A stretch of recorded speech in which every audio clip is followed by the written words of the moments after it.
Arcane is over. Jinx, presumably dead. Ambessa killed by her own daughter. Jace and Victor evaporated into cosmic dust. Kate lost her eye, while Vi lost her sister, whom Echo fell in love with in a different dimension just to lose her again in the original one. It had people crying and fans reeling. Some liked it, and some didn't. Regardless, it was a good ending. Not perfect, not happy, but good. Just the right amount of bittersweet.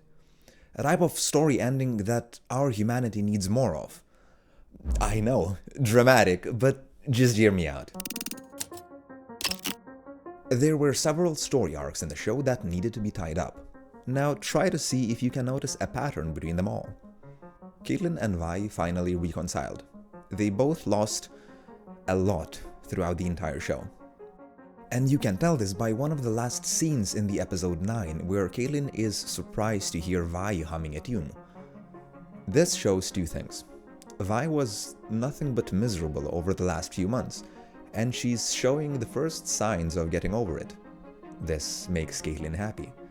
And it means a lot more because she understands what it's like to lose someone that close. They formed a very mature bond. Both of them are tied together by the theme of loss that is followed by building of something new out of it. And as crazy as this may sound, but if Jinx hadn't died, well, it's difficult to tell whether Vi and Kate could have stayed together in the end, which makes a lot of sense.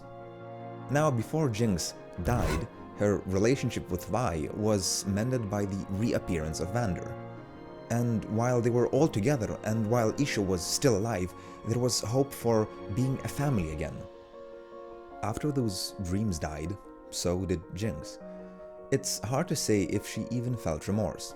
It's more like she just spiraled into darkness and saw herself as a parasite in the world. And she wanted to eradicate that parasite and everything it carried with its memory. But here's where Echo comes in. Having seen Jinx in a different light in another reality, he realized she wasn't inherently evil. She was merely a product of her environment. But that insight is not the only thing he carried over from the alternate reality. There were also feelings that were hard to ignore. And as much as Jinx felt like a parasite, she broke the hearts of two people when she died, tying up 3 story arcs all at once. Now, Victor and Jace, on the other hand, had one of the most consistent themes throughout the entire show. The discovery of Arcane, creation of Hextech, using it for the good of humanity, and in the end, as cliché as it goes, the old professor was right. Hextech was never meant to be. Or rather, it was not a future for humanity. The two of them, however, reconciled in the end. Victor's perspective became clear when Jace saw everything through his eyes. But at the same time, Jace knew what would happen in the future because he got to see it. And he showed that to Victor. Throughout the entire show, this was the main problem between them. The lack of understanding of each other's perspectives. Which is quite ironic, considering their partnership permanently ended the moment that they reconciled. Now, some say Jace deserved a better ending, and I think it all comes down to personal taste. But whether we like it or not, bad things do happen to good people, and amazing things tend to happen to not so good people. Like Ambessa. And you might say, oh, but she died in the end, how can that be good? Does she look like she's bothered by death? The only thing Ambessa ever cared about was her legacy, which she projected onto her family. In the end, she was killed by her own daughter in a fight to the death, the most Noxian way possible. A daughter that just outplayed Ambessa herself and the Black Rose she ran away from for all these years. She died happy and full of pride, telling Mel that she was the wolf. After causing so much pain and destruction, she got exactly what she wanted, just not in the way she thought she'd get it. Mel, on the other hand, looks rather lost. She takes her mother's place as a Noxian warlord and sails back to her homeland. So with all the major arcs tied up, have you noticed the pattern? I might have lied to you, but there's a few actually. Firstly, all of these stories end with some form of reconciliation. Caitlyn and Vi. Vi and Jinx. Jinx and Echo, Victor and Jace, Mel and her mother, and Maddie and a f***ing bullet in her head. Well-deserved, bitch. Holy shit! She dead!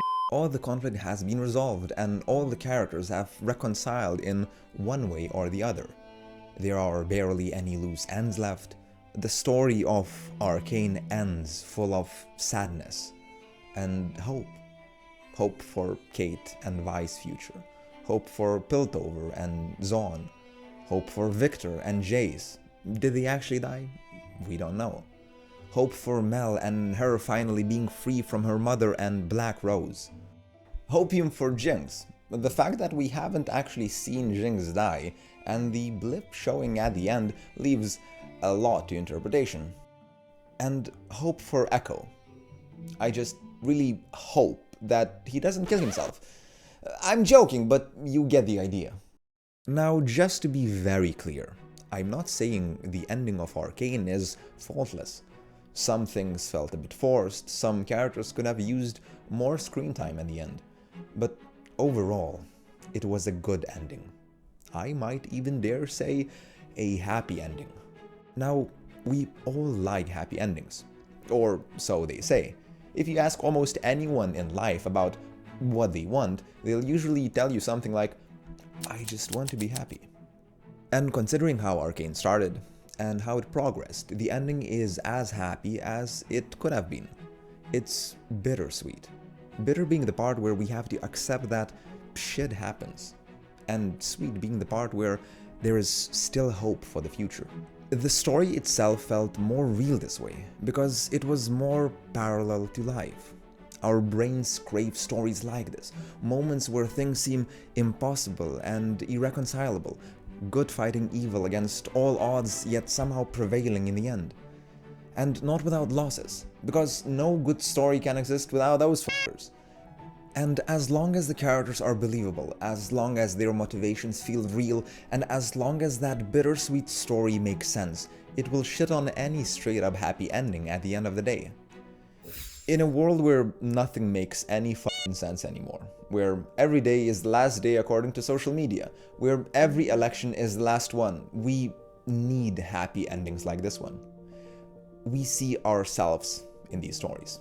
The more real they feel and the more sense they make, the more it tickles our collective pickles. Pickle Rick!